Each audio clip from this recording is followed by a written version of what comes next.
Welcome to Stories from the Center of the Universe, the podcast about the human experience.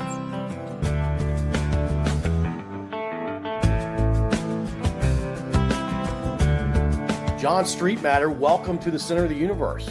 Thank you, Paul. It's great to be with you. I guess we should mention how you and I reconnected, because it had been quite some time since the last time we spoke. Absolutely right. Yeah, it's been, we worked together back in the days of Capital One in the late 90s. And then I saw your podcast episode of one of my favorite people in the world, Tom Saunders. And that's how we came back together. So the world of Capital One Westmoreland strikes again. Yeah, I have fond memories of those times, John. I don't know how you feel about them. Oh, absolutely, I do. In my work as a coach, I've told the story of a bazillion times about sort of the work that we all did together. You were certainly a big part of that as well. And like I have the survey result data in my head. I can recite it verbatim because I've used it so many different times. I can see the slides that we, presented in the Westmoreland cafeteria when associate satisfaction was 34% and turnover was 100%, but I have really fond memories of that place. It was one of the most formative leadership experiences of my career for sure. I think those numbers got better over time, John. They did. No, that's the point of the story. Yeah, that's the point of the story is that the first associate survey results we got were 34% associate satisfaction, about 100% turnover. And I distinctly remember there was a question that said, if the results of this survey suggest action, do you believe management will do anything about it? Can you tell I remember it verbatim? And the number on that survey was 54%. It was a toss-up about whether people believed we would do anything about it. And then, as you recall, we didn't address the surface level stuff. We said, look, we're going to go to the heart of it. We made 8 promises in four categories, 2 promises per of stuff we were going to do in a year. And we did all of them. You were part of that as one of our senior managers, going through and doing manager training and coaching and feedback training and all that stuff. And a year later, associate satisfaction was 84%. Turnover was about 20%, which in the call center world was good. And if the results of this survey suggest action question was in the high 90s. And so it's just an example of what can happen when a leadership team comes together and makes some commitments and delivers on them. And John, while that destination and those numbers are wonderful, and we have to track those, we're not being serious if we're not tracking those numbers, the journey that led to those numbers was a lot more enjoyable, right? Yeah, that's exactly right, right? Lots of conversations that you and I had and many others had about, like, are we really going to do this or not? And do we really care about people or do we not? And are we going to do the hard work of trying to make clear that we want everybody to be awesome? And we're going to do everything we can to grow and develop people. And frankly, some process changes that needed to be made, right? It's a whole big experiment every day, all day for frankly a couple of years. But it's one of my favorite times in my career.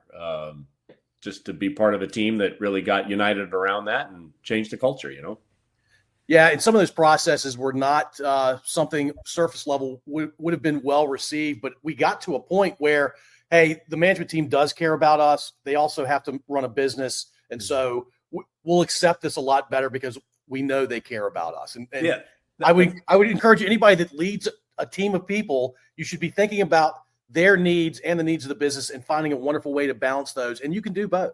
That's absolutely right. That's absolutely correct. Yeah.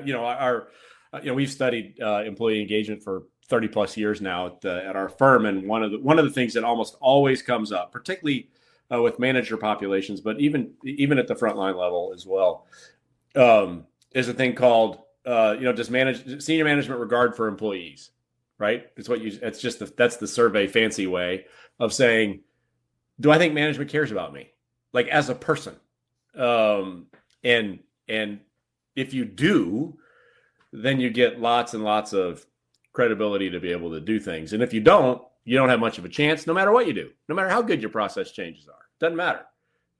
People have to know you care about them. And that shows up in all sorts of interesting ways, big and small. Yeah, and certainly if you're a management member and you're not at the top, because I think you were our leader, right? That's correct. Yeah, I was the site leader. Yeah. Yeah. So if you're in the middle, whether you're frontline management or somewhere in between frontline manager and you at the time, like you had to buy into all of it too, right? You had to absolutely be all bought in. And if you were, and you felt like upper management cared about you, you made magical things happen because you had agency. That's exactly right. That's exactly right. Well, and that's a process in and of itself, right? I think I made a very distinct choice when I looked at that survey data and saw what was going on and all that stuff that said, look, for the first couple pieces of this communication, I'm not going to use a flow down approach, right? I'm going to be the guy at the microphone, and we're going to go through the pain and anguish of getting all 700 people in a room to talk to them, because I need to talk to them directly, because they're rightly, and frankly, their managers are asking the question that says, who is this guy and can I trust him or not? And so they needed to hear it from me directly. And then, again, as you recall, over time, we went from sort of, I was the communicator for the first couple of those sort of survey updates, to folks like you became sort of more and more a part of it, right? As the management team said, hey, we're in this together and I have a part to play, and my people trust me. They trust us together.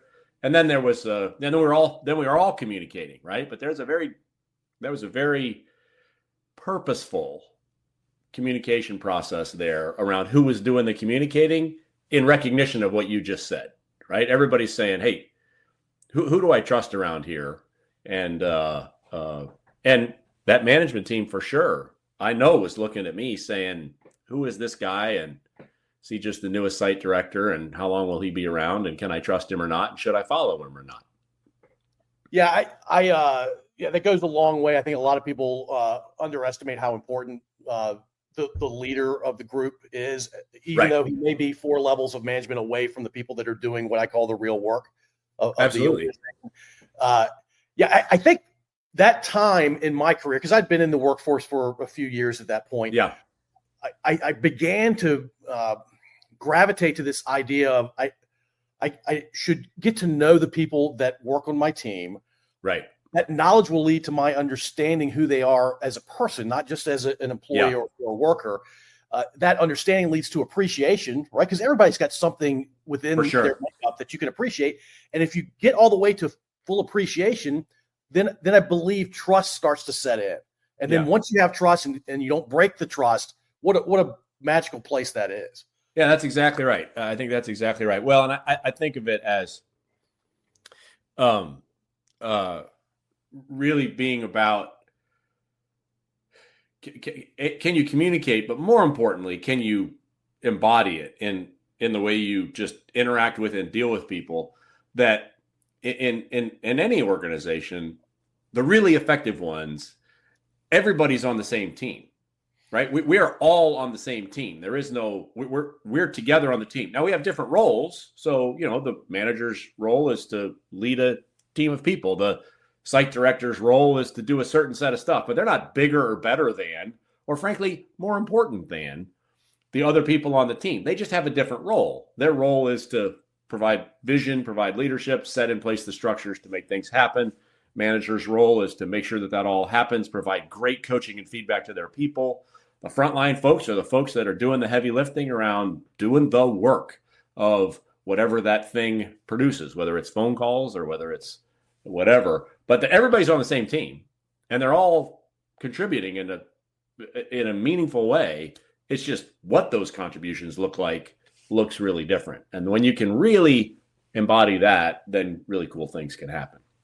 I would guess you saw that in your military career too, that sort of, that real clear focus around mission, and we're all part of the same mission. We just have different roles and jobs. Yeah, it really comes down to the people. If the people are of the best mindset that you and I are describing, parts of that best mindset in this conversation, and they're sincere people, and they really believe in the people around them, and and the mission, powerful things can happen. But I've seen the worst of that as well, both civilian and military side. Yeah, I'm sure that's true. Well, yeah, right. We've all worked on bad teams that fell apart for one reason or another. People was usually the result or the root of most of those problems, one way or the other.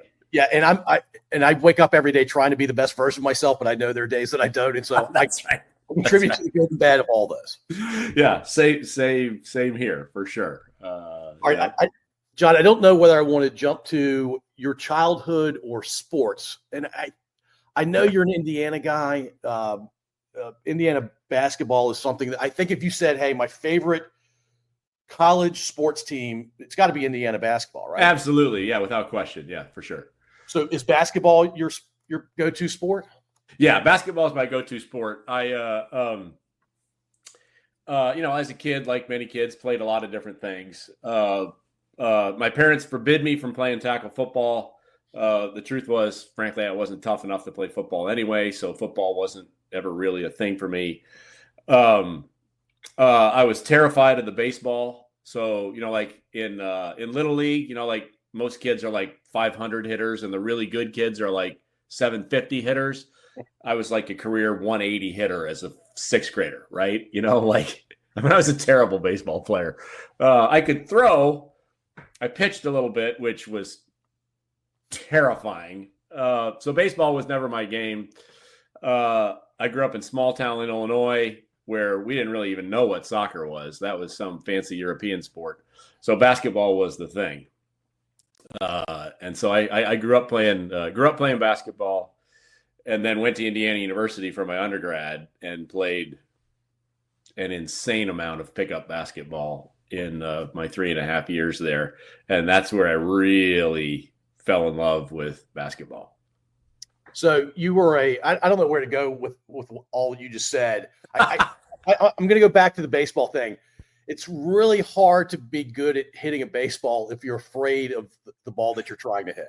That's exactly right. Yeah, I wish I could demonstrate it to you, but it's actually I've spent the better part of 40 years actually trying to get my fear of the baseball out of my golf swing. Believe it or not, because and here's how that works. Here's the physics of how that works. Right? When you're a fifth grader and you're terrified of the baseball, you stand in there, right? The pitch comes. And instead of doing what your coach says, which is stepping towards the pitcher, right? You step towards the ball. That's where your power comes from, everything. If you're me, you step straight down the third base line, right? So I was a great pull hitter, but I never hit anything to the right of the pitcher, right? Because my hips were way left. And what that means is, when I picked up golf later in life, actually when I was a senior in high school, my ability to rotate my hips it all goes straight down the third base line, which is not great for a golf swing. Unless it's a reasonable dog leg left. Yeah. That's it. Exactly. Right. Exactly. Right. Yeah. Anyway. So, but I grew up 18.5 miles from my high school. But the little town that was 3 miles away from me was baseball crazy. Town of 500 people that had, sort of a town square that was 2 baseball diamonds. And that place had baseball games going, particularly in the summer, from 9 o'clock in the morning till midnight, every day of the week. And they were good. I mean, that was, again, it was a small town, but they had a generational baseball culture that was sort of fun to be around, but also wildly intimidating to be around because I was not good. Yeah, I mean, you've explained why you weren't so good hitting. It makes all the sense in the world. But so I guess you're improving your chances of not being hit by pulling your left leg down the third base. It's not logical at that age, Paul, right? I'm not stepping toward that sucker. That thing's going to hit me. How do I get out of this batter's box as quickly as possible? So my leg just went straight down the third base line. Well, there's a batter's box. Were you as far away from the plate as you could be, but still be in the batter's box? Yeah, although that I could handle, right? Because your coach is like, get in there, and you know that you can't be too far out of the batter's box. You don't have a chance, right? But anyway, so baseball. I spent early time playing baseball, and that was it. Curiously, I'm jumping ahead now, but none of my three boys played baseball, which was partially because I wasn't really a baseball guy, and also because the year that our kids sort of got old enough to play baseball, they were like, 6, 4, and 2 or 3 or whatever it is, playing t-ball and stuff like that. It was right when I had started my journey into the coaching space. So I was traveling a fair bit. And after about a month of baseball, talking with Michelle, my wife, and she said her line was, "No mom should ever have to eat that many concession stand hot dogs." And that was pretty much the end of baseball. And I was 100% supportive of her. That's really funny. And true. No one should have to eat that many concession stand. Right. Meals. Yeah, exactly. All right. I want to narrow down, what part of Illinois did you grow up in? So I grew up halfway between Chicago and St. Louis, just outside of a little town. It's not a little town. It's a metropolitan area of a couple 100,000 people. Anyway, I grew up about 20 miles outside of a town called Peoria, Illinois. My dad was a John Deere farm equipment dealer. And so we lived in, what you would think of as a typical sort of suburban community, except that it was 10 miles outside of town, sort of dropped in cornfields. And so I was, 10 or 15 minutes from the city, but also about 20 minutes from the small town that I went to high school in, which was 2,100 people. That was 18 and a half miles from where I lived. It was a great combination, actually. I'm very grateful for it.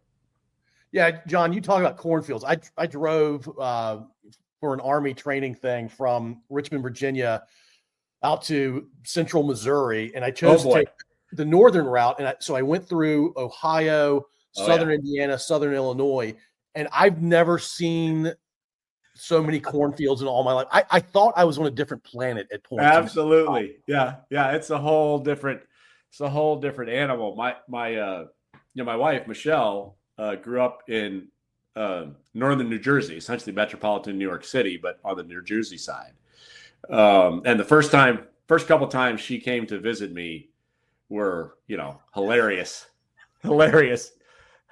culture shock. I'll tell you a story. So the first time she came home to visit, we flew into St. Louis because you couldn't get to Peoria. So we flew into St. Louis. My folks come to pick us up. It's at night. So we got a 3-hour drive from St. Louis to Peoria.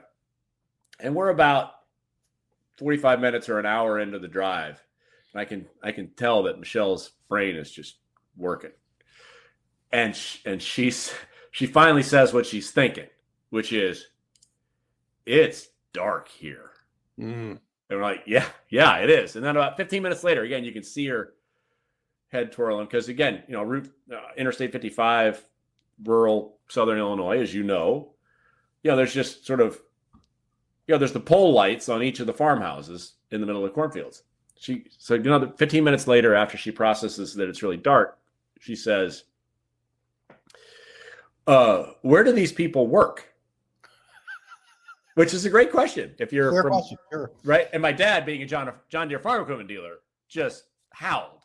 And he said, "Well, you're looking at it, right? Like we're looking at where they work." And then, once daylight came, it made a little more sense. But yeah, we got her in a John Deere tractor the first time she came to visit, and she was singing the Green Acres song, and it was a bit of culture shock for sure. You guys met in college? No, we met at work, actually.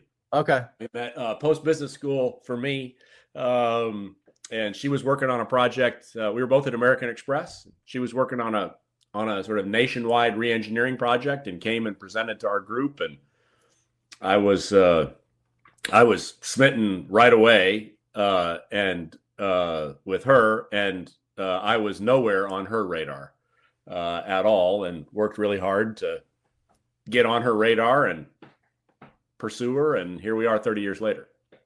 Yeah, I met my wife at work after school, and she's from northern Jersey, like 7 miles from George Washington Bridge. Oh yeah. And she met my parents for the first time. And I grew up in small town Ashland, Virginia, which I'll remind the listeners is the center of the universe. Absolutely. And her mom had not met me yet. I had not been up to Northern Jersey yet. And she asked my wife, because I grew up Southern Baptist. Okay, sure. Do they drink and do they dance? Yeah. Two important questions. Fair questions, but like I know we're not Italian Catholics, but yeah, we're pretty normal people here too. Well, so saying that, I grew up in what you would call a fundamentalist church where there wasn't drinking and there wasn't dancing. Oh, wow. Oh yeah. No. We didn't have instruments. We didn't have it was all 4-part. That's how I learned to sing. I learned to sing 4-part a cappella because there was no piano, no organ, no nothing. Women sat on the left, men sat on the right. Actually, I got that backwards. Men sat on the left, women sat on the right. No makeup, all that sort of stuff. And so that's what was your wife introduced to that when she met the family? She that was also part of it. Yeah. So she was New Jersey Italian, Roman Catholic, meeting German Midwestern farm boy, fundamentalist. My mother-in-law thought she was asking about you, John. She did. Well, and I'd have had to answer differently. I'd have been like, well, no, we don't do any of that at all. It's a personal question. You do not have to answer it, but how did you guys raise your boys? Yeah. So, no, it's a good question. Through a series of long stories, both of us got to the place where we got to a place where Christianity is about your relationship with Christ, not about the institution. And so we were both raised in institution-heavy environments. Her in Catholic, me in this fundamentalist church. It was very much about the church and all the man-made rules. And so when we got married, we sort of experimented. We were in Richmond and other places and, went to a lot of Southern Baptist churches that felt a little too focused on the church itself and keeping up appearances and less about sort of personal relationship with Christ. So he gravitated toward non-denominational churches. So our kids have all grown up in non-denominational churches, are all Christ followers, and I think have inherited our sensitivity around sort of the man-made institution piece of it, but have very healthy spiritual lives.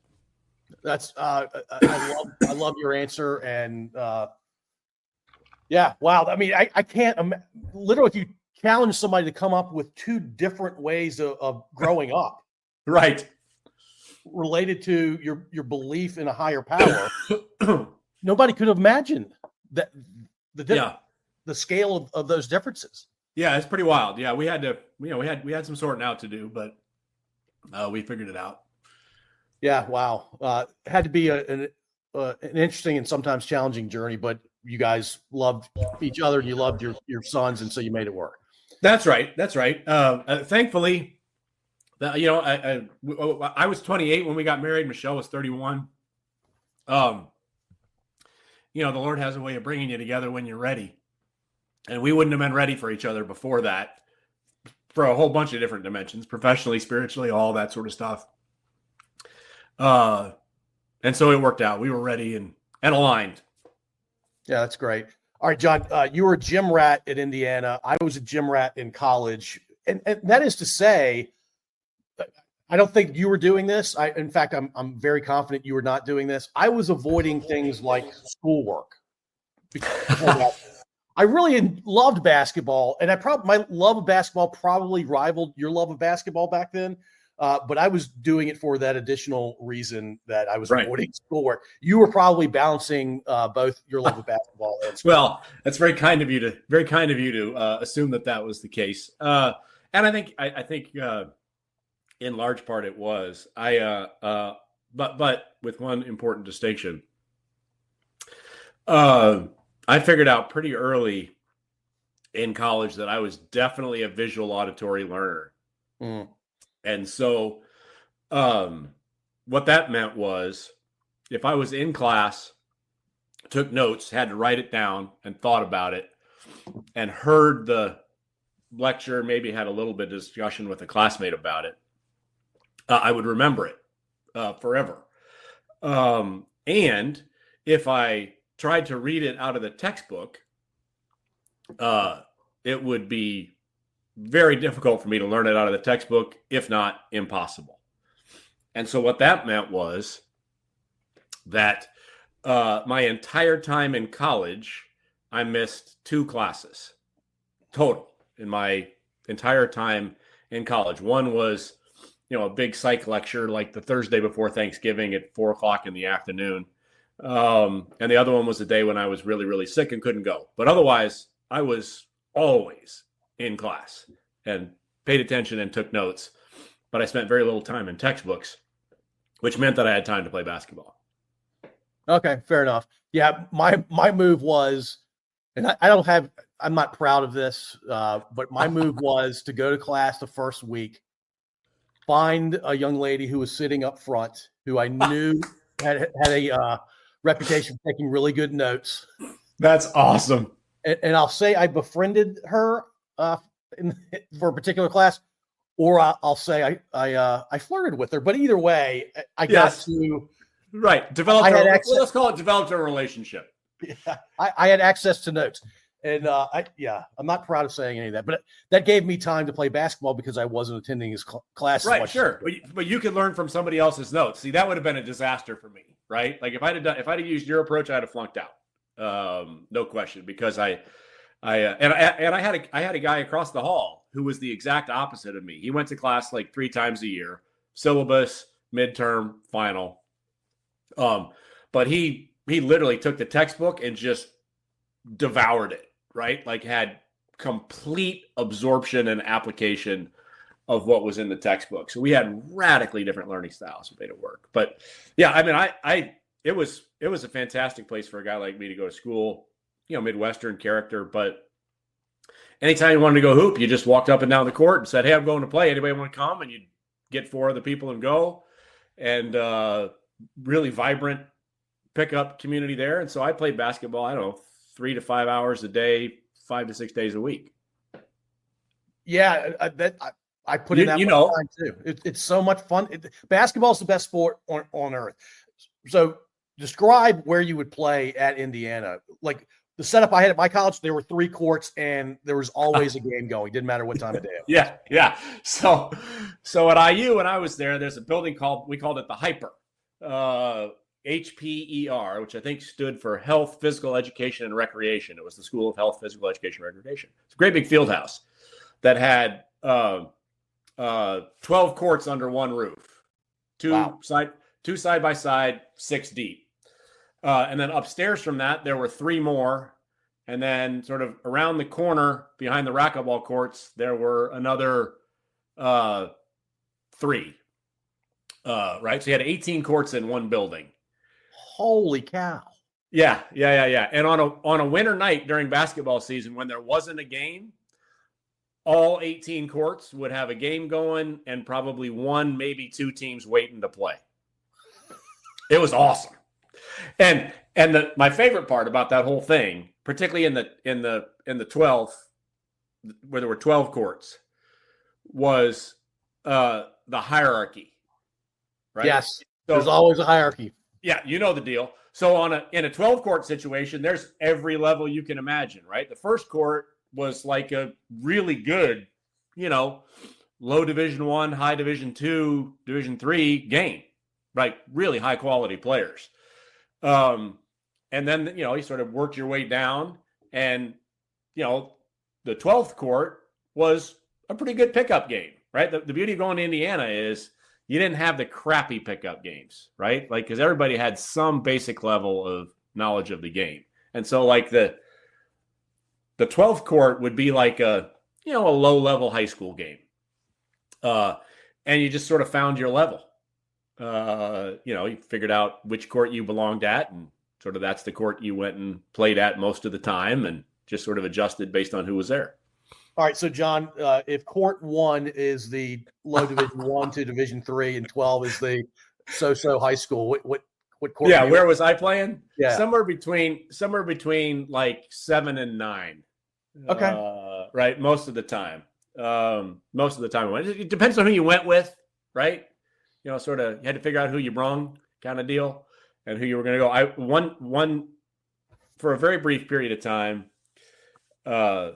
Steve Alford was the guy in Indiana when I was there. His younger brother Sean had played at, I think he played at Georgia Southern. He played at Georgia Southern for 2 years, and then transferred to IU. Didn't play, but was finishing his degree.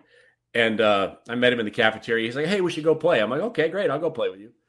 And he was a court 1 guy. And I played, one game on court 1. And I'm like, "Yeah, Sean, I love you, but dude, like I can't guard anybody on this court at all." And they all know it. And that's bad for us. So I maintained a friendship with him, but I didn't ever play basketball with him because that just didn't work. My favorite memories of that though were I lived in a co-ed dorm, and there were 2 women that had played pretty high level basketball in Chicago. Susan and Nellie. I don't remember their last names now, but Susan was about 6 feet tall and had played center. Nellie was about 5'9", was super athletic. And so my favorite memories are going with 3 guys and the 2 of them to the hyper and showing up and seeing the look on people's faces like, oh crap, we have to waste our time beating a team with 2 girls, and then shaking their hands at the end and saying, "Good game, fellas. Who's next?" And just the brokenness on their faces when they got run off the court by a team that had 2 girls on it. That was my all-time favorite intramural basketball memories. Yeah, I'll tell you a quick story that is about a female basketball player. So we had 3 courts. The one to the right was middle of the pack. The one straight ahead was where all the really good players were, and the one to the left was so-so. And I played on all 3. And interesting. I had various levels of success depending on which court I was on. Well, I got to play 2 games, one against Dawn Staley and one with Dawn Staley. Oh, yeah, okay. And I think I was with her, and then allowed me to play the next game, but we didn't have enough players, so we swapped teams. I'll just say it's much better to be on Dawn's team than to be against her. Yeah, I would think so. And she was so much better than everybody else in those games that she was shooting left-handed. Yeah, I love it. And you didn't know that she was. If you didn't know her, you're like, oh, she's a lefty. She's not. She's the best basketball player I've ever been on a court with, and I've been with Division I guys in that gym playing. Oh, she's better than all of them. Yeah, that's fantastic. I love that. I love that story. That's a great story. I love it. Yeah, so I lots and lots and lots of really great memories playing a lot of basketball. A lot of basketball. And as a fan, IU was really, really good back then, right? That's correct. Yeah, I won a national championship while I was there. They lost 1 home game my entire time in college. That's wild. Nick Anderson from Illinois banked in a shot from the hash mark after we had hit a shot. Jay Edwards hit a shot to put us ahead with like 1.5 seconds left, and Nick Anderson banked in a shot when they ended up going to the Final Four. That's the only game I lost. The only game I saw him lose in college. It was a great time to be there. Really, really great time to be there. It sounds like it was the best time to be there. Yeah. And student tickets, student tickets were affordable. You could get student tickets, and Susan started student tickets at that time had a designated seat. Now you've got to sort of go line up and all that sort of stuff. This was, you bought your season ticket. I'm old enough, Paul, that my first year, the season ticket was a punch card, believe it or not. It's a punch card that had your seat locations for each of the games on it. You got your punched and went and sat in your seat. Different seats. You had great seats for 1 game, good seats for like 2 or 3 games, mediocre seats for 2 or 3 games, and terrible seats for like 5. Yeah. But if you got lucky and the 1 game was like against Purdue or something, it was amazing. So yeah, it was a good time. So you got to see Bobby Knight at his height. I did. I did. Yeah, I was there. My freshman year was the year after the chair throw. Oh. So I did not see the chair throw in person, but it was the year after that. Wow. All right. I have to ask anybody that goes to Indiana that loves basketball as much as you do, what is it about the state of Indiana and IU where you guys are just basketball crazy? Because Hoosiers hadn't come out yet. Right? No, that's correct. Hoosiers came out while I was in college. Actually, there's a kid that was in my Spanish 201 class is the point guard on the opposing team that Hickory High beats in the regional. Wow. Yeah. That's pretty cool. And a bunch of people went up to Hinkle to film the state championship and stuff like that. So yeah, they filmed that while I was in college. Yeah. Not being, again, I'm an adopted Indiana basketball nut because I grew up in Illinois. But my sense of it is that there's a great deal of state pride. Like, this is what we do. And, I think it's less true now, but, you had a lot of rural high schools, right? They didn't have a lot of kids. So, it takes a lot of kids to be good at football. It takes fewer, but still more than basketball to have a really good baseball team. Basketball is only 5 guys, right? You can be pretty small and have 5 guys. Hoosiers, based on a true story, obviously, that really happened. Actually, this is a signed jersey from the cast of Hoosiers, by the way. Come on. Yeah. My wife got it for me. So this is a Hickory jersey that has the signatures of the actors that played all the main characters in Hoosiers. To include Dennis Hopper and Gene Hackman? I don't think it has Hopper and Hackman. It has the players. Okay, it's still really, really cool. Yeah. So it's it might. I should look. Although I think it's mostly the players. Anyway, so I think it's just the culture of you have these small high schools that could field really good basketball teams. During the winter, which is when basketball is played, there wasn't a lot to do other than that. You weren't out in the field working. And so the town could really support it. And so, I think my data is probably outdated, but I want to say that I think it's 8 of the 10 largest high school gymnasiums in the country are all in Indiana.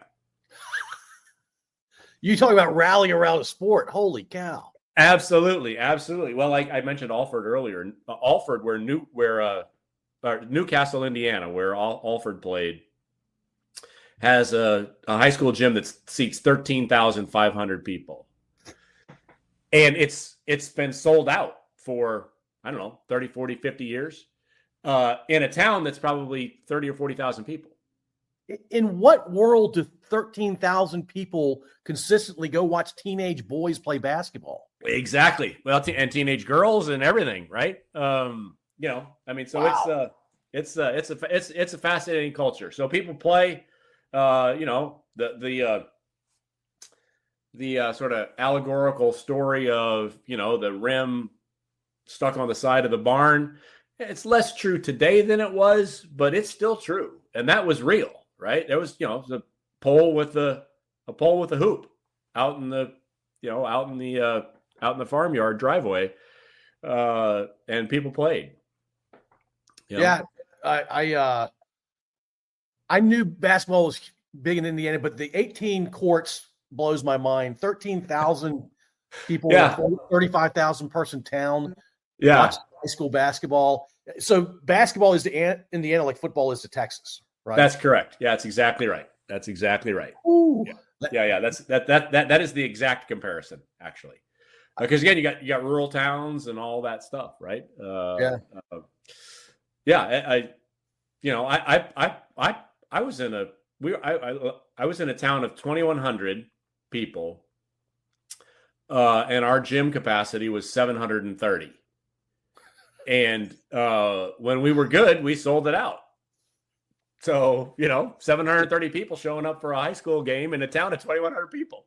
It doesn't make any sense. It doesn't make any sense. It's funny. I knew that Indiana basketball was a unique thing. And then when we got to Florida, as my kids got to play and that sort of thing, right? I started going to a lot of high school games, and I just kept walking into these gyms, and I'd be like, this is the gym? This is a big high school. Yeah, where is everybody? This is like a 2,000 person high school. How can you have a gym that only seats 300 people? How is that possible? And why is it half empty? And then I realized, that's because, Florida's not Texas for high school football, but it's in the neighborhood. And so everybody went to the football games, not to the basketball games. Yeah, and baseball was probably second in Florida. And baseball was big too. Yep, baseball was big too. That's right. Yeah, well, I guess you realized when you went to Florida, you weren't in Indiana anymore. No. And by the time you went to Florida, there were probably 15 sports available to kids. Oh, absolutely right. Right. Soccer was huge. The high school that my kids went to started a lacrosse program when my oldest was a senior in high school. So he decided he wanted to play that a little bit, as did my youngest. And so, now you got everything, right? My small town, Illinois high school had women's basketball, men's basketball, women's track, men's and women's cross country, basketball, cheerleading, period. Wow. No baseball, no soccer, nothing else. That was what we had. Holy cow. I can't wrap my head around that. Yeah. Small little high school, 70 people in my graduating class. Yeah. Small town kind of a deal. Actually, I just thought of this. So at various points in my life, I have attended both the high school and the college with the, at the time, longest active losing streak in football. In the state or in the country? No, in the country. So my high school at one time was 0-72. And this is 11-man football? Yeah. 11-man football. They were 0-72 until I was maybe like a freshman or sophomore in college. I have nothing to do with breaking that streak, by the way. Absolutely zero. Other than the fact that my dad was the school board president and sort of floated the idea that maybe we shouldn't play football anymore. And the folks in town went bananas about that possibility. The class above me was a very athletic class. And so they said, heck no, we are no. We are not canceling football. And so I think maybe my freshman year, their sophomore year, they won a couple games. And then by the time they were seniors, they had gotten to the point where there's a winning record, and that the school's now a football powerhouse. But there was literally a time when that school was 0-72 and thought about canceling it. And then in Indiana, when I arrived at Indiana, was in the middle of a 0-32 streak. And it was the longest college losing streak at the time. Well, that's what happens when you become so fixated on basketball, right? That's exactly right. Yeah. So at one point I had attended, high schools and colleges that were combined 0-104. But your basketball teams were good. The basketball hoop teams were good. That's right. Hoop teams were good. But yeah. I literally attended high school and college. There was a period there where, for those years, those teams were 0-104. That's I can't even wrap my head around that, John. I will say that there are lots of lessons to be learned from that, right? Absolutely. Well, I mentioned that the class above me was a very, very athletic class, and our class wasn't as athletic, but the guys that were athletes in our class all ran cross country. So talk about life lessons, right? So my sophomore year, I sat the bench on a varsity team that went 23-4. And my junior year, I sat the bench on a team that frankly was better, but was 20-8, but was a better team. And then my senior year, I was the captain and we went 2-20. Oh. Because all those guys were gone. Yeah. And I had not learned how to be a leader at all. And, we were dreadful. And so that to me was really formative in terms of what teams look like, what leadership looks like, et cetera, because I had seen what being part of a really good team looked like. And I saw what being part of a really bad team looked like. And I was the team leader on the really bad team. Yeah, you were 17, 18 years old. Nobody's a real leader at that age. Right. Well, the guys that were a couple years ahead of me were pretty strong leaders, went on to have great both athletic and professional success as well. Anyway, it was great learning for me to learn just how radically different it felt to be part of a really well-led, cohesive team that was winning and a poorly led, not cohesive, not skilled team that was losing all the time, and how contagious both of those things are, winning and losing. Yeah, they're absolutely contagious. I will say, I'm guessing you took more from your senior year than you did your junior year. Without question. Absolutely without question. It was painful as all get out, right? A lot of eyes on you when you're 2-20 after, teams that were really, really good. But I learned way, way, way more. Sure. Way, way, way, way more for sure. Was the team better the next year after you graduated? I don't even recall. So they can't have been much worse. So I have to believe they were better. So I'll just give you my quick trajectory, play high school basketball. Junior year, we went 3-14. Senior year, we went 9-8, and I was the captain. So we got better, and we didn't have as much talent. Yeah. And it wasn't because of leadership. It was for a lot of other reasons. And then after we left, and we had never won 2 games in the league championship tournament. Yeah. The next year, the year after I left, they won the league. Oh yeah, love it, love it. Right, yeah, that's how these things go. Right, it's trajectory. Well, and I mentioned I have to give props to the cross country guys. So again, the athletic guys in my class all ran cross country, and they were 3-time state champions. And their senior year, they had what you can think of as a perfect score at the state championship. The way you compute cross country points is your finish position. And the idea is to have the lowest cumulative total. Well, they were first, second, third, fourth, and fifth in the state individually. That's wild. That had essentially the perfect score for cross country their senior year, and just dominated. Which is part of why we were 2-20, because the athletes were all busy winning state titles, and I was busy hacking it up on the basketball court. Yeah, if you're that athletic with cross country, I would think that a lot of that would translate to basketball, but it obviously seasons were the same. So you couldn't play. Oh, so they were that good at cross country. They're like, yeah, I'd love to play basketball, but I'm so good at this one thing, I have. That's right. That's right. Yeah, none of them ran cross country collegiately. The cross country coach there at my high school built a powerhouse of a cross country program, both men's and women's, that won multiple state titles, over a series of decades. Yeah. Wow. Yeah. That's those sort of dynasties at any level are really neat to study. That's right. Well, and again, talking about leadership lessons, right? That was Mr. Myers was his name.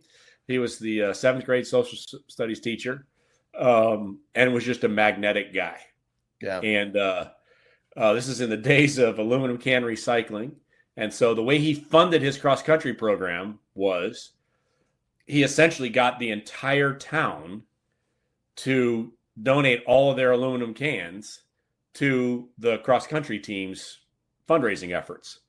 And they would take multiple tractor trailers per year of aluminum cans to the recycling facility.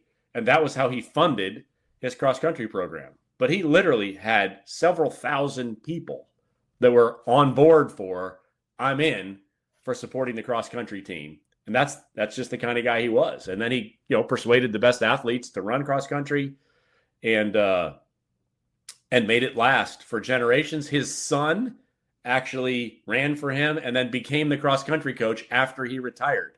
So he had the Myers family, where I grew up, was the cross country folks for 30 or 40 years. That's unbelievable, because I mean, what kid, especially a young boy going through puberty, wants to dedicate his athletic time to running 3.1 miles? Absolutely right. Absolutely right. But they did, man. They trained hard. They were a team. They were glued. I learned a lot by watching those guys, because again, they were all my peers. They were all in my class. And they were together, like together. We are in it and we are going to do the work. And they were a team in what is, what can be an individual support, right? They, different guys would win different races. And I never got the sense that there was a level of sort of internal infighting over who was the best. All they cared about was, the name on the front of the jersey and being awesome. And they won 3 state titles as a result. I think I love the most about this story is thousands of people getting involved in raising money for the younger listeners. You can make money, exactly. A nickel or a dime per can kind of thing, or bottles. You got money for bottles as well. That's right. Yeah. At that time it was by the pound, right? So you got, whatever it was, $7 a pound or something like that for aluminum cans.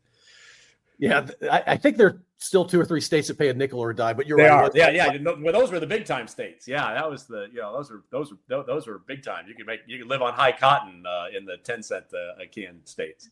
Yeah. That could be a career, maybe. Yeah. Exactly.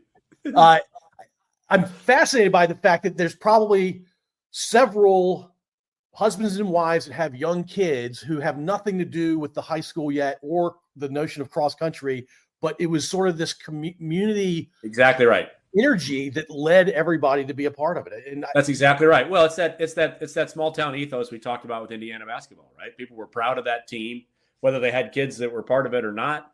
It was just, the identity of the community, and people came together to support the purpose. So now I'm going to get really sort of deep and philosophical, but something that's really missing in society at large, but certainly in American society these days, right, is the idea of, hey, we're all in this together. Yeah. Across all socioeconomic paths, all, ethnic diversity, all that sort of stuff, right? Hey, look, like, we're part of this town and we're going to support our team and we're part of our community. That sort of level of sort of community and civic engagement is a really powerful thing that, we just don't see very much anymore. Yeah, I imagine there's still small towns across our country that have held on to that spirit. That's right. Or living it like they did 30 or 40 years ago. But if you get anywhere near a larger city, it seems to evaporate. It's really hard to do at scale. That's for sure. Yeah. Yeah, we could get into this whole tribal thing. But you're right. It has degraded. And I think that what history has shown is it degrades over time in any place that that's right. is a superpower or a dynasty. And America's certainly a superpower these days. And I hate to say this, and you and I won't live to see it, but America as we know it will end entirely at some point. Yeah, right. Yeah, I mean, you're right. Sort of, large scale cultures usually run in 200 or 300 year cycles. We're running on borrowed time. And so, all we can do is sort of make the best of our communities where we live and do our best to make an impact locally and make things happen. As part of my consulting practice, I work with, from time to time, I'm not an expert in that area, but I do work with city and county governments from time to time. And I always tell them, and I mean it when I tell them, that I have just an unbelievable amount of respect for people that serve as city council people or county commissioners and those kinds of folks, because there is absolutely no glory. None in that, right? You got to run for election, which is arduous in and of itself, campaign, you're dependent on votes. And then, you're getting paid dirt, and at least half the people are really mad at you all the time. The people that serve on city councils and county commissions, they are doing it because they care about their communities. They are true community servants. And that's why I only work at that level of any government at all, is because the people there really are doing it for the right reasons. And they're an honor to serve. in the small way that I help them do their work. Yeah, they're not politicians. They're Heck no. Yeah, That's right. They're community supporters. Yeah, that's right. Civil servants and community servants that are really doing it out of a love for their community, trying to make things better. And my dad was the example for that, right? My dad was on the school board for 15 years or something like that, elected role and school board president, and really cared about the community and took unbelievable amounts of grief for his leadership there. And he was just an incredibly strong example to me of what it looked like to do the right thing for your community, even though it came at a personal cost to you. Yeah, your dad's a powerful example for you growing up. Oh yeah, for sure, no question. So besides academics, doing whatever your parents told you to do, and sports, did you have interest outside of those? Yeah, I was big in scouting, actually. So I'm an Eagle Scout. I was fortunate enough when I was growing up in town, actually in the city, up through fourth grade, to be part of a really vibrant Boy Scout troop. That was a huge part of my life. Cub Scouts, Webelos, Boy Scouts. And then when I moved 15 miles outside of town, I still, at that time I was old enough I could drive back and be part of that same troop. And so scouting was a big part of my life. I think during my high school years, I spent 80 or 90 nights in a tent combined, Wow. on weekend campouts and that sort of thing. We did a camp out every month. I was fortunate enough to go to a national Boy Scout jamboree and to a world Boy Scout jamboree. That were really eye-opening experiences to sort of see people from all over the country and all over the world that were united around, sort of the fundamentals of scouting. And that's really where I sort of cut my leadership teeth, was in scouting, right? Being a patrol leader and leading, I'm a knucklehead, 14-year-old kid leading 10 knucklehead 12-year-olds, trying not to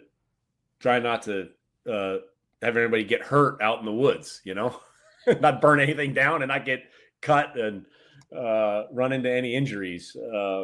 And so I learned a lot about leading in that way. What was your Eagle Scout project? My Eagle Scout project was the renovation of a trail at a place called Wildlife Prairie Park. That was a place that had buffaloes and a bunch of wildlife that was about 5 minutes from my house out in the middle of nowhere. And they had a 3.5 mile walking trail that had sort of fallen into disrepair. And so we cleared it, built benches for it, and sort of renovated it and made it a useful trail again. So that was my project. When was the last time you saw that trail? That's a great question. It's been a long time, probably sometime in college. Do you think it's vibrant now or in disrepair? I don't know the answer to that. I think you'd cry if you saw it in disrepair. Well, I would. It would be personally meaningful to me to see that. Yeah, that's true. I don't know whether the park still exists or not. That's an interesting question. I don't know. Yeah. Wow. All right. So did you go to get an MBA directly after undergrad? No, I worked for 2.5 years. Spent 2.5 years at Amoco Corporation in downtown Chicago. But my mother had sort of planted in my head that for my generation, a master's degree was going to be the new bachelor's degree. And so like bachelor's was like the base level of education and master's was sort of expected. And when I was in high school, my mom was the oldest of 6 siblings. The youngest of her sisters married a guy that was in the MBA program at Harvard. And I went and visited them and sat in on a class and was captivated by what I saw in the classroom. It was amazing. Paul, this sounds strange, but I can literally see it to this day. 40 plus years ago, I know where the guy was that opened the class when the professor called on him. I can remember some of what he said. I know exactly what the room looked like. It was imprinted in my brain. Anyway, and so I sort of said, okay, I think maybe business is probably the thing I want to do. Where this becomes relevant from a leadership perspective is I was just a junior guy at Amoco, but I sat in a cube that happened to be on the floor with all the senior executives in the HR function. One of whom was the guy that ran executive development. One day he walked past, and I, always said hello to him, was friendly. One day he said, "Hey, let's go to lunch sometime and talk about what you want to do with your life." And I was smart enough to say, "That sounds great." Yeah. And so he took me to lunch, and he asked me, what do you want to do? And I thought, well, I have two options here. I can sort of give him the company line, I want to be a HR executive at Amoco, or I can tell him the truth. Hey, I think I want to go get my MBA, and I'm not sure where, and I'm not sure how to do it, but I'd like to go do that. So I chose the second option. And he said, well, I think you have the capability to do that. I graduated from HBS. I also got my doctorate from HBS, and I'd really like to help you on your path to get there. And he became an incredible sponsor for me, helped me shape my time at Amoco, helped me think about the application process, all that sort of stuff. His name was Warren Wilhelm, and headed up executive education for GE and many other organizations. And he changed the course of my life by just telling a 22-year-old college grad, I believe in you. I think you can do this, and I'll help you. And he changed my life. He didn't have to ask you out to lunch. He did not have to care about you one bit. Nope. And he not only did he do the outreach, he was there in the follow-up. Absolutely. No, absolutely. I mean, he talked to me a lot about, okay, look, here's how we need to get here. Here's the set of experiences you need to have to be a good candidate. So let's talk about how we're going to think about what your next job is going to be while you're still at Amoco. I mean, it's a multi-year process that he really shepherded me through to make that happen. I'm forever indebted to him. He literally changed the course of my life. Yeah, there's a massive lesson for kids that are in school, or whether high school or college, or maybe they've recently graduated college. There will be people in your life that will offer themselves to help you. You just need to say yes. That's exactly right. Be there at every moment. That's exactly right. Yeah. When I in our work with, we serve a management consulting firm where we spend a week with consultants that are about a year out of college. And we talk about sort of mapping your career path. I tell them my career story. There's sort of 5 key learnings that come out of that. And the first one is this story. And it is, be prepared for opportunity. Be open to opportunity. When opportunity strikes, you just have to be smart enough to say yes. Because I didn't do anything. I literally did nothing to create that opportunity. Warren created that opportunity for me. All I was open to it and said, here's what I'm thinking, and just kept saying yes when he kept making offers and doing my part to do what he suggested that I do. But it was all about opportunity and just being open to opportunity, period. Yeah, you said HVS. V is Veritas? No, HBS. Yeah, HBS. Harvard Business School. Oh, Veritas. No, you're right though. Veritas is the logo or the Latin saying for HBS. Yes, and I'd never heard HVS, and that's what I heard when you said HBS. Yeah. I get it. Harvard Business School. Yeah, so I clearly am not smart enough to go to a place like Harvard when I think the name of Harvard is Harvard Veritas School. Doesn't make any sense. Was it hard to get into their MBA program? Well, so it's an interesting thing. And again, I tell this to people that are thinking about it all the time. A couple things you need to know about HBS. One, it's a really big school, 800 and something students every year, right? So, I mean, is it exclusive? Sure, but it's also huge. It's twice as big as Stanford's school. So there's lots of people that get in there. On a percentage basis, it's hard to get into. Secondly, it's a case-based school. What that means is you do your entire first year with the same 90 people, right? So 90 people all in a section talking through cases. So what people think about HBS is, well, you have to be like the best to get in there. They're looking for the 800 best students. And that's not actually the case. If you're the admissions committee at HBS, your job is to create 9 sections of 90 people each, where each of those 90 sections collectively has the experience, worldview, perspective, outlook to teach each other the stuff that they need to learn, because that's how the case method works, right? So what that means is I was a Midwestern farm kid in the human resources function. There weren't a whole lot of guys like me applying to HBS. Mm-hmm. So I wasn't competing with the investment bankers. I wasn't competing with the consultants and the people that went to Ivy League undergrads and those sorts of things. I wasn't competing with them. I just had to show that I sort of had the cognitive horsepower to handle it and had some unique experience to get in. So, maybe there were 20 or 30 applicants like me.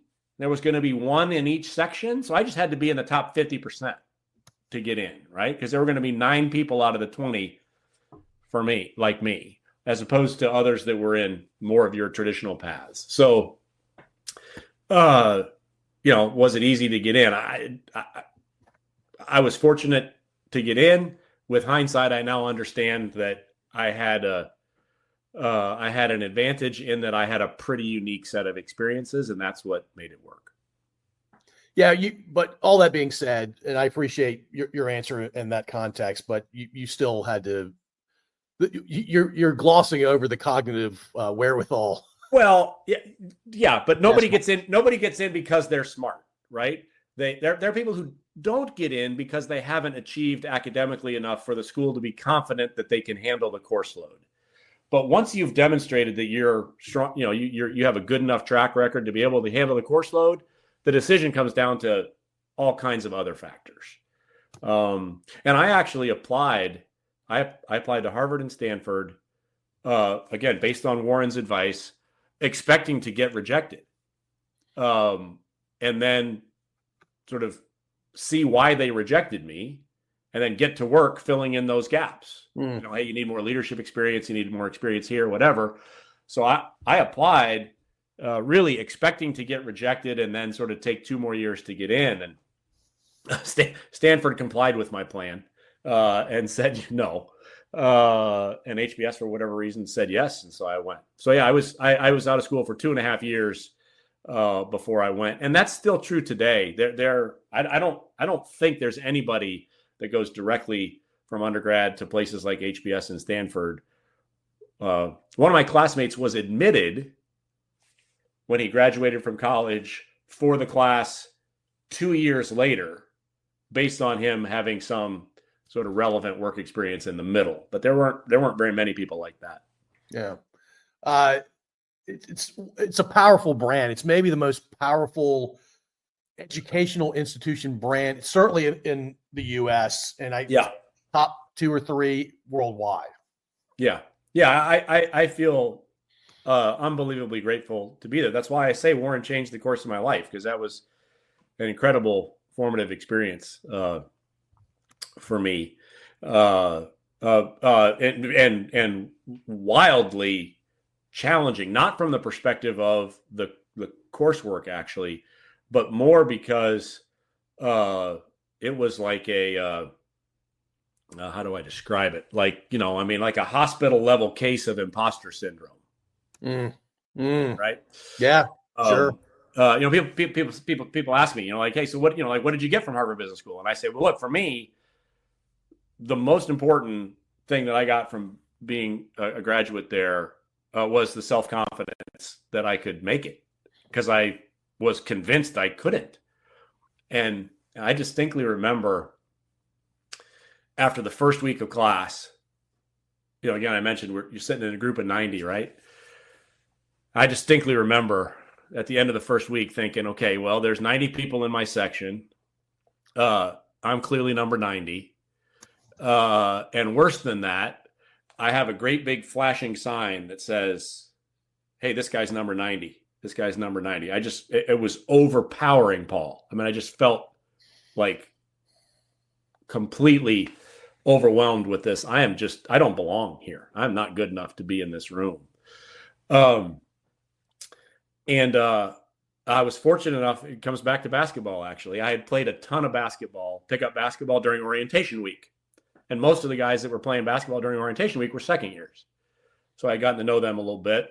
And then even during first week, right? You're not diving in too hard. I played a lot of basketball during first week. And I remember at the end of the first week of classes, I had a conversation with a guy named Angel Gallinal.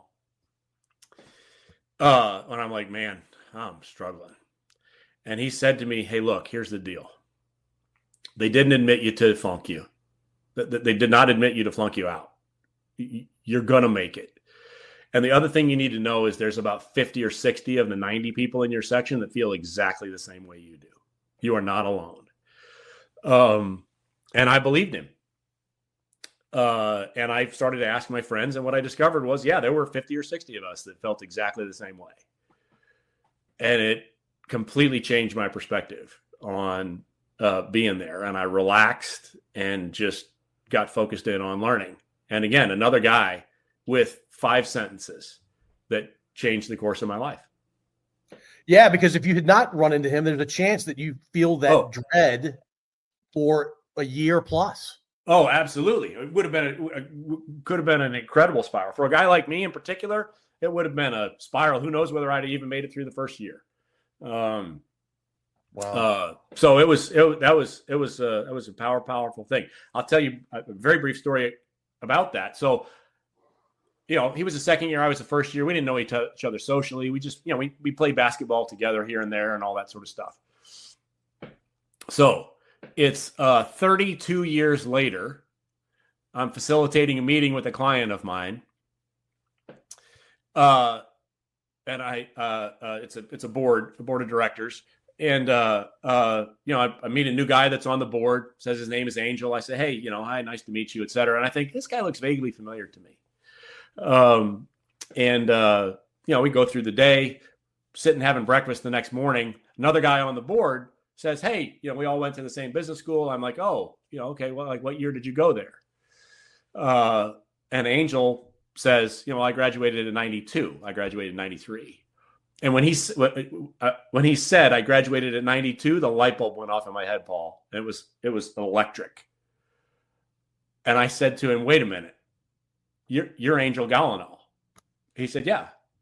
And I said, you don't remember this, but you changed my life. And he's like, what are you talking about? And so I relayed the story to him. I said, look, I've told this story to literally thousands of people around the globe. And I can't believe what an honor it is that I get to tell you 30 years later that you changed my life. It was a really, really cool moment for me to be able to tell him that. And to let him know what a difference he made. I love every bit of that story because Angel did not have to spend the 2 or 3 minutes or the 10 minutes that he spent with you sharing that wisdom. Not at all. Well, and here's the really interesting thing. I so appreciated his authenticity because he said, well, I have to be honest with you.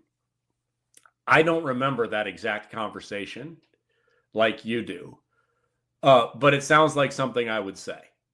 And I remember having that conversation with lots of people, right? I wasn't the only guy he had that conversation with. And for him, it's just how he was, right? That's just what he did. He took care of people and shared perspective and encouraged people. And he still does that to this day. So to me, it's the juxtaposition of that, right? Like I'm saying, I remember it vividly. I can remember it word for word. 30 plus years later, you absolutely changed the course of my life. And to him, he said, I was just me being me in a very humble way. That was just me being me. Well, there you go. We all can have an unbelievable impact on people that we don't even know just by helping them be seen, giving them confidence, helping them know they're not alone in the world. Yeah. Man, what an appropriate first name for Angel. Exactly right. That's why I never thought of that. That's exactly right. That's exactly right. Yeah. I mean, totally changed my life. Totally changed my life with 3 sentences. All right, John, we've been going to hour 14. I want to end with talking about your family, but I also want to extend an offer for you to come back and we can talk about all kinds of fun things because I'm enjoying this conversation. I hope you are as well. Oh, absolutely. It's been a delight for me. All right. Well, tell me more about your wife and kids. Yeah. So, I've been married to my wife, been fortunate to be married to my wife for, would be 30 years this November. She's an amazing woman, an incredible wife, an incredible mother, and an incredible corporate leader. She's the best leader I've ever been around. I'm a leadership coach. I see a lot of them. She's the best that there is. And again, just because I'm her husband, that means I am biased, but it doesn't mean I'm wrong about that. Right. And so she's the talent operating partner in a private equity firm. So she essentially coaches portfolio company CEOs and senior executive teams. She's your quote that you posted on LinkedIn not long ago about the Mark Twain 2 most important days are the day you're born and the day you realize why you were born. She was put on this earth to be an advisor. That's what she does. She's an incredible strategic, trusted advisor, and she does it every day for a living. And it's a great blessing to us that she gets to do that.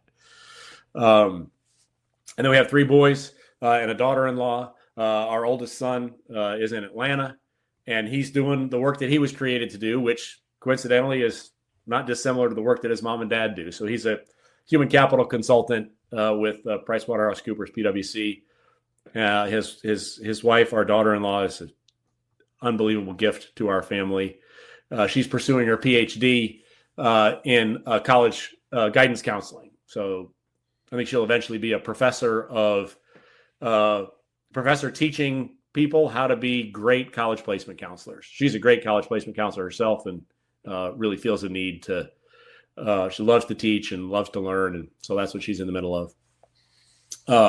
Our middle son is a medical miracle. This for another podcast. But when he was 9 years old, was diagnosed with a movement disorder called dystonia. Couldn't walk, was in a wheelchair, couldn't walk or stand for a period of years. At age 11, had a procedure called deep brain stimulation. He's got electric current running through 3 inches deep in his brain, 24/7, 365, and has had 95% plus symptom recovery. He's an amazing kid. He does data analytics work. He's currently at the PGA Tour in Ponte Vedra, Florida. Just bought his first house and making his way in the world. We're really proud of him. And then our youngest son is pursuing being a golf professional, not a professional golfer, but a golf professional. So that works in clubs, teaching pro, all that sort of stuff. And so he took him a while to find his way, but he's sort of found the thing that really works for him. And so he's sort of in a more non-traditional path, which is awesome with us. We're grateful for that and grateful that he's found it. And so he's in the beginning stages of making his way up the ranks of being a club professional in golf. He's in Charlottesville, Virginia right now, but has been in Florida, and hopefully we'll get back to Florida. You sound like you have an amazing family. Your middle son's story, it sounds like 19 episodes on a podcast kind of thing. Yes, he's an inspiring human being. We are so blessed to be his mom and dad, and have learned a ton, and our faith journey has been challenged and grown immensely as a result of that experience with him. And it's just a big part of our life, and will continue to be for a long time.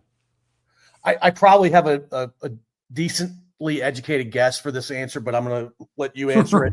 So that Twain quote is really powerful for me, especially since I didn't figure out what that thing was for me. Right. When I was in my early 50s. What's your answer to that? Yeah. So I'm an encourager and builder of people, right? What I do is I coach and develop people to be their full potential, and was created to help people sort of see what was possible for themselves and their organizations, and then help encourage them and help them to figure out how to get to that place. And the Lord gifted me as an integrator synthesizer. So I can't explain how it happens, but the Lord just gave me the ability to take seemingly disparate points of view and bring them together into a unified whole. And so that's what I do now for my living, is try to help people understand what they can be, and do everything I can to help them achieve their full potential and help their organizations achieve their full potential. And that's frankly all that I do. And I'm gifted to be able to do it. Yeah. Your point around disparate backgrounds, disparate, whatever it is that cause people not to come together and synthesize or coordinate. We need more people like you in the world that bring people together. Well, thanks for saying that. I wish I could tell you that I worked hard to be that way or learned how to do it or set out to be it or whatever. Mostly what I did is I banged my head around for long enough until I figured out that was my thing, and stopped trying to be something else and just started being who I was created to be.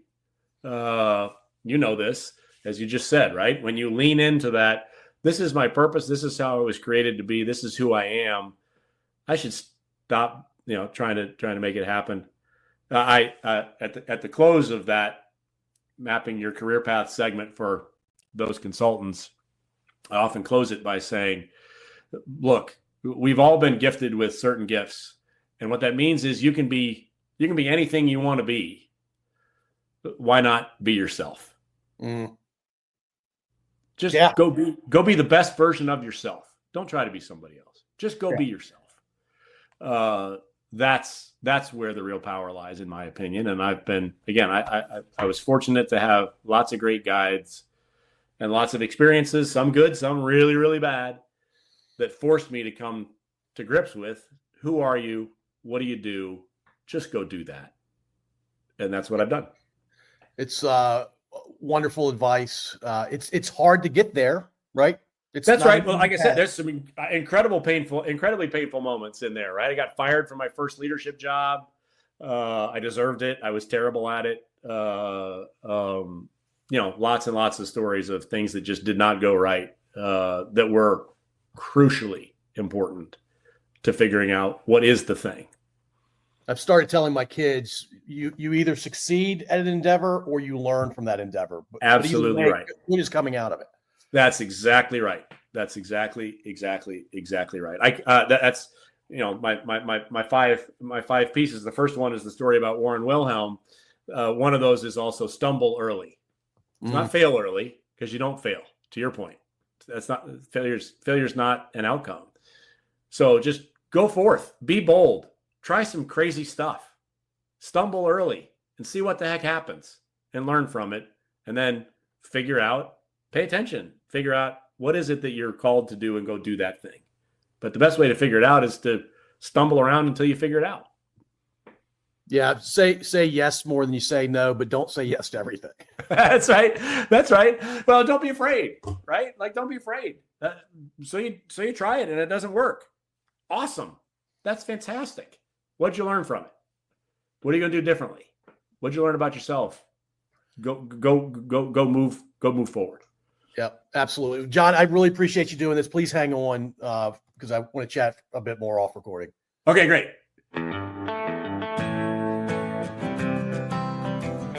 Thank you for listening. If you enjoyed this episode, please subscribe to wherever you listen to podcasts. We'd also really appreciate if you'd rate and review us. You can find us at scodupodcast.com.